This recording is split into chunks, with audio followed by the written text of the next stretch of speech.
Hi, my name is Chris Stockwell, and I'm going to talk about critical pedagogy and Christianity. Critical pedagogy is based on the work of Paulo Freire, who was a product of liberation theology. So there's a lot in Freire's work that resonates with Christianity, but I believe there are also some fundamental differences that Christians should be aware of. So, what is critical pedagogy? Critical pedagogy is based on the idea that humans have an ontological imperative to become more fully human. Now, that's kind of the destiny or the point of humanity, but what's the main problem? What could make somebody less fully human? Well, if you are oppressed or if you are oppressing someone, both of those things are dehumanizing, and that makes you less fully human. So, what is the solution to this problem? Well, according to critical pedagogy, the solution is to engage in dialogue and a process called conscientization, translated conscientization, which is this process of becoming more aware of the true nature of the reality and your position within it, becoming aware of the problem of oppression. And so, according to Freire, through becoming aware of reality, and through taking action to change reality and reflecting on that action, this is a process called praxis. Through doing these things, that both oppressed and oppressors could work together in becoming aware and in taking action against this system, this reality of oppression that leads to a utopia where there is no longer the oppressed and there's no longer oppressors. And this would be a utopia that would bring people into the realization of their ontological imperative.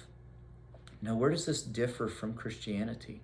Because we certainly see in the Bible that Jesus is opposed to oppression. Even in the Old Testament, we see laws in Leviticus that denounce oppression. And in Martin Luther, we see that he's taken action against the oppressive Roman Catholic Church to get the Bible into the hands of peasants so that they can read the Bible in their own language. And so we definitely see a resonance here with biblical themes. But where the major differences are, they're actually quite fundamental. For example, Freire would say that the ontological imperative of humanity is to become more fully human, whereas the Bible teaches that the ontological imperative or the vocation of humanity is to get into a right relationship or to be in a right relationship with God, to have the relationship that they once had when humans lived in paradise with God. And so that is the ontological imperative from a biblical perspective. What's the main problem for humanity from a biblical perspective?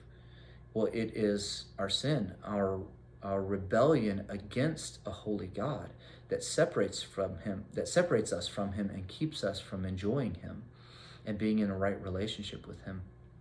And so we see already a difference between Christianity and critical pedagogy in naming the chief goal of humanity and the chief problem of humanity. And so we would also expect then to see a difference in the solution. For Freire, the solution is dialogue, conscientization, and reflective action.